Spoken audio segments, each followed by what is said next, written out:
Howdy. Welcome back to my weekly video series, Everything Real Estate. We are on episode 5, and today we're talking about the do's and don'ts, or what to do and what not to do before you buy a house. So number 1, does it make sense? There's a lot of things that could go into this, such as, are you planning to stay in the same spot or the same city for at least 4 years? If you are, it might be a wise decision to purchase a home. If you plan on moving in the next 4 years, it could be a good idea, especially if you plan to buy the place and use it as a rental once you move. And ultimately, if it suits your financial situation, which kind of leads me to my next point. If you have money saved up, if you've been building your credit, which if you don't have a credit card, you should do that ASAP, because most financing options require a pretty decent credit score. So does it make sense for you right now to purchase a home? Number 2, cut your expenses for at least a year. I know no one wants to hear this. We all want to get Starbucks every morning. We all want to go to Target for 4 hours, but try to cut your expenses down where you can for at least 1 year. You will thank yourself,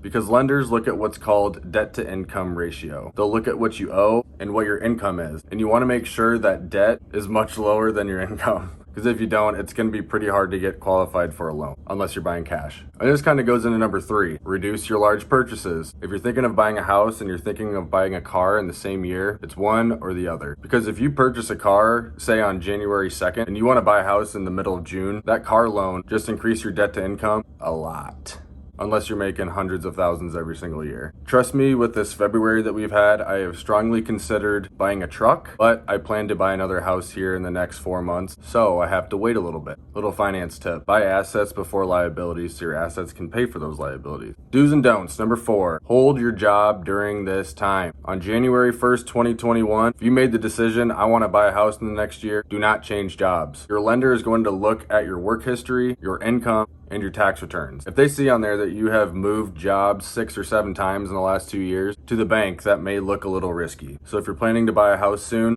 and you hate your job, highly recommend you just hold on to that job until you close on your home, because after you close on your home, it doesn't matter what you do. Or go change jobs and then reevaluate your financial situation, and maybe 1 or 2 years down the road is a better situation for you. Mamba number 5, find your financial comfort zone. If you saw my step-by-step how to buy a house video from months and months back, this is a big one, especially for your first home. Because what happens most time, people are renting, and then as soon as they decide that they want to go buy a house, all of a sudden they want to go from $900 in rent to a $1,400 mortgage. So make sure it works for you in your financial comfort zone. If you want to pay that much, that's totally fine, but make sure it's realistic and make sure it works within your means. That said, your financial comfort zone in terms of a house includes all expenses. So when you're renting, you typically only have rent and maybe utilities or Wi-Fi and cable. With a home, yeah, your mortgage, your property taxes, your insurance, usually those are all wrapped into one payment anyway. But owning a home, you're going to start setting a little bit of money aside for repairs, maintenance, trash, cable and Wi-Fi if you weren't paying for it while you were renting. Same with utilities, not to scare you or anything. On to number 6. Before you start looking at homes, break it down from your needs and then to your wants. You have a dog, you have kids, you want a backyard, 3 bedrooms, but you also want a pool and a covered front porch and a covered back porch and marble floors, walls, and ceilings, like Drake's house in that one music video. Anyways, break down your needs first, make sure those necessities are taken care of when you're looking at houses, and then if those houses have some of your wants in them, perfect. But don't make the list of the wants first and then the needs. Number 7, we're cooking. What makes sense in the terms of what type of property you're looking for?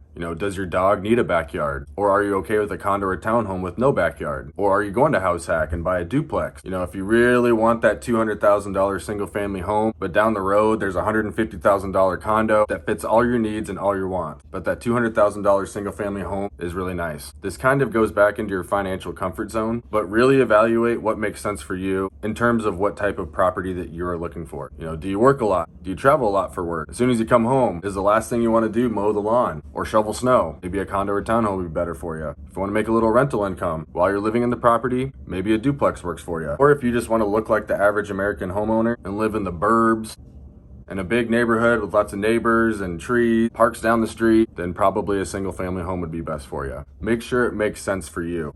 Numero ocho. What does your timeline look like? Kind of touched on this at the beginning, but break down an ideal timeline for you to when you want to close on your home. You know, if you're currently in a lease and your lease ends on June 30th, you may not want to close on a house in February, because then you'll have two payments, your rent and your mortgage. So what I like to tell my clients, say your lease does end on June 30th, typically I tell them you probably want to move into your place in the middle of June or in the middle of whatever month your lease ends. So that gives you plenty of time to move your stuff from where you're renting to your new place, because we all know that's such a pain when you're having to move all your stuff from where you're renting to the next place. So college. But yeah, close in the middle of that month when your lease ends, which means you'll probably want to be under contract 30 days before that, or in this case, May 15th. Because typically, from the time of offer to the time of close is about 30 days. So you'll want to have an offer in and accepted by the middle of May. And in order to find the right place for you, we'll probably want to start looking at places in the middle of April. It gives you 30 days to look at everything that's out there that may intrigue you. And with that said, if we're going to begin looking at places in the middle of April, you'll want to get in touch with a lender at least a week before that. So you kind of see how long this whole thing goes, but it goes by super quick, I promise. Do's and don'ts number 9, seek advice from an agent,